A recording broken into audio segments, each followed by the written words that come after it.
una yung Formula 5. So, syempre, naisip ko na parang since buo na tong grupo, isi-separate ko siya na artist talaga. Although ang Formula 5 po, ano lang siya ha, individual artist po talaga kami.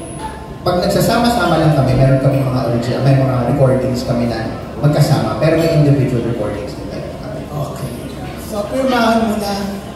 You know what, before this is a brief story, my first talent talaga is pag nawala yung feedback.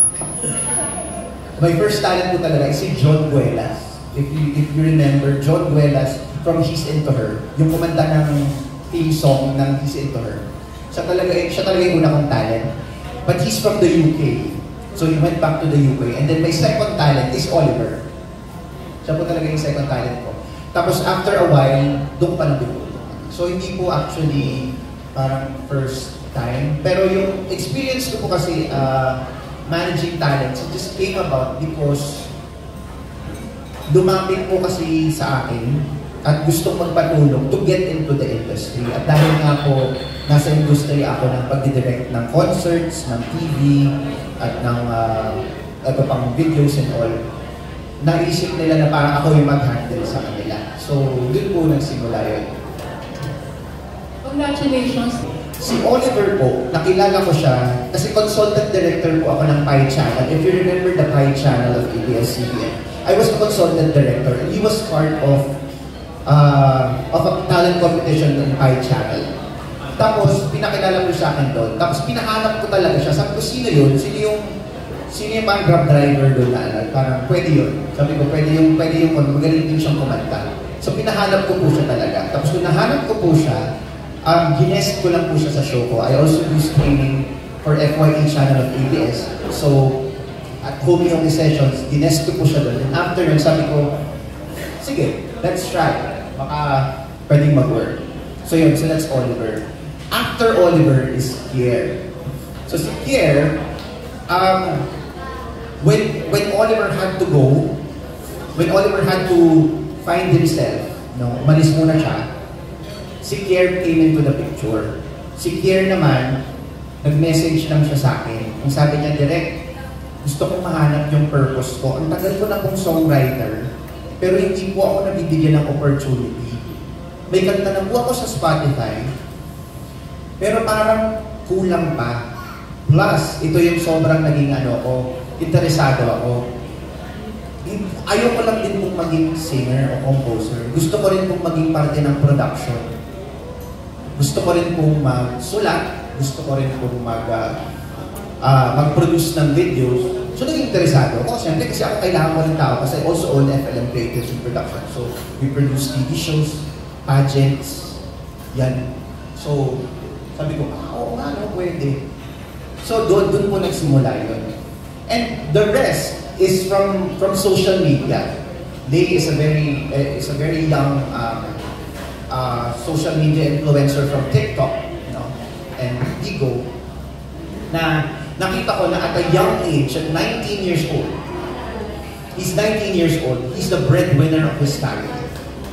And he's able to provide for his family with just streaming. And at the same time, when I talk to him, direct, I also want to be in production. Ngayon, EA ko siya. So he does all my schedules. Alam na kung nasaan ako. Plus the fact na yun, kumakanta rin siya. Yan. Si Sean is very famous on TikTok. I see him online. Tapos nakikita ko siya, parang sabi ko, grabe! Alam niyo ba, itong si Sean streams almost every day for 12 hours.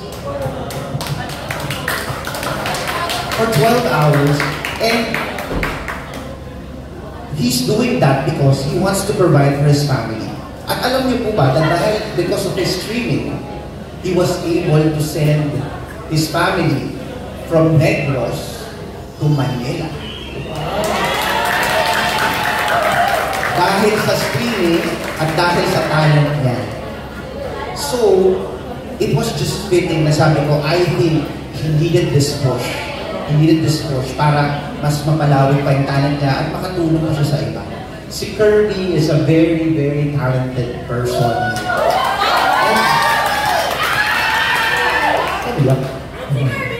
from the corporate world. He's from the corporate world. He handles a lot of influencers. He's a marketing corporate person. And I think it was a perfect mix for us here in the group. With his talent, with his charm. Diba? With his charm. Na to be part of the group. Kaya, yan. Diba tama? Wow. I think ang pagkakaiba sa Formula 5 with other boy groups is I think you've heard the sound.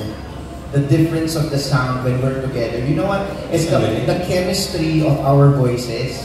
Hindi namin talaga to sobrang inaral na inaral. It was really the perfect mix. Na parang pag nagre-rehearse kami, alam namin yung placements namin. Kaya sabi ko, perfect combination talaga itong nabuo ko talaga eh. Kaya sobrang tuwang-tuwa rin ako. So itong may boy group, hindi ba nalang mag-organize din ng o mag-form din ng group ng mga babae naman na panlaban sa ibang Hindi po malayo. Hindi po malayo yung mangyari. So I'm actually looking into it. I'm also looking into it. Siyempre, in time, yan. For now kasi madaling i-handle ang boys. Kasi parang pare-parehas kami. Tapos syempre, that's also the reason why I wanted to handle singers. Because I myself am a singer. So alam ko yung feeling nung dreaming of how to make it. And at the same time, when you rehearse, alam po namin kung paano kami atakihin ang bawat isa. Tsaka, isang suntok lang sa kanila, alam na nila. Okay, last question. After this, saan ang next major gig ng grupo? Oh, that's a very good question. Next week, we will be flying to Taiwan. Wow! We'll be flying to Taiwan for our first international show. Ang bilis. So, ang bilis. Kaya sabi lang ko tawa po eh. In Taiwan, we'll be performing our first concert in Taiwan, in Taichung. And then after that, we will also be one of the guests for, of course, AGs. AGs wow. Sa Ulan. That's in February 1 and 2 sa New Frontier Theater. Okay, congratulations guys. And good luck. Okay, thank you. Siyempre may tanong. Ang isa sa mga sikat na vlogger, Alison Con. Hello, congratulations. Thank you, you entertained us very well. Talagang kinikilabot kami sa mga songs niyo. At nakakatuwa na parang kayo yata yung first na nag-launch na lahat kayo may single na. Di ba yun yung isang advantage and talagang yung mix ng voice nyo, bagay na bagay. Yung question ko to the boys, yun sa mga ibang mga boys. Kasi parang inintroduce kayo ni Derek kanina kung saan kayo nanggaling before eh. Pero we're just curious, ang gaganda ng boses nyo. May mga sinalihan na ba kayong contest? You failed and you won. Parang ganun. Tell us your experience. Ako, nakilala ko sa The Clash. I was one of the contenders sa season 5. And then after that, naging top 12 ako sa competition na yun. Then after The Clash is, nagtawag ng tanghalan din po ako. And that was my downtime actually. Kasi nagong ako that day. And, pero, who would have thought na after that very sad moment for me, nandito ako with these incredible people, di ba? And so, doon ko na-alaman, and doon ko na-realize na it's not just about winning a competition, but it is about being courageous to still pursue the craft that you wanted to make. How about ako po, sumarin ko, una ko pong sinalihan I Can See Your Voice sa episode ni Nico Pascual. Tapos, syempre, alam mo yung pag mayroon ka talagang pangarap, gagawin mo na, napansin ka, yun, nalo ako ng episode.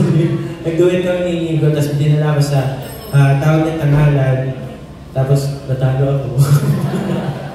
Tapos, hindi ako tumigil doon. Kinaibigan ko lang nasa pro hanggang sa nag-work ako sa under sa isang teleserye sa US na as production assistant and talent coordinator. Tapos di pa rin ako tumigil hanggang sa ito. Di pa rin ako tumigil. Ayun po yun sa mga nasalihan ko pong mga shows and experience ko po in San Juan. Pag-decision, tanong lang kasi pero usapan namin kanina, lahat may apelyido. Ikaw lang yung wala. Ano daw yung apelyido mo? Secret.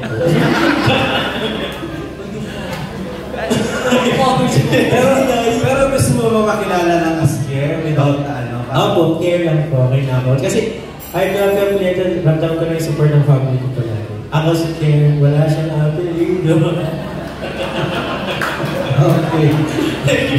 Thank you, sir. Ako naman po, before ako sumali sa contest, live streamer po ako for like 9 years na. Then, ano po, nag-mall shows din po ako, tapos concerts. And then, sumali ako sa TV5, singling. Then, nag-daily winner ako din. And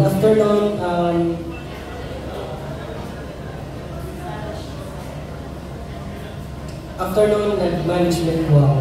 Tapos, ayun, mall shows, concerts din, then TV guestings. And then ngayon, nakadirect.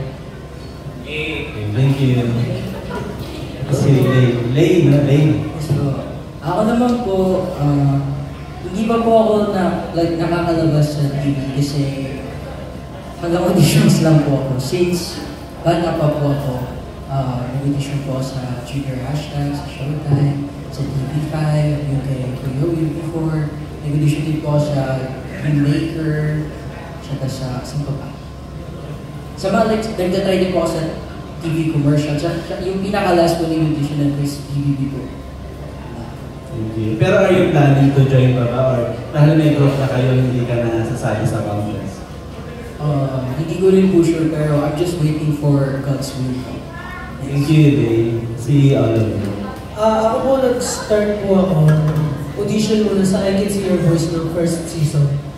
Unfortunately, hindi po ako nakuha doon. Pero nakuha po ako nung last episode na doon pa lang po ako sinala. Yung I Can See Your Voice. And then, before that, sumali rin po ako sa Tawag ng Tanghala. Nakapag-daily winner po ako. And then, boy romantic po ako sa GMA. Last question ko na lang.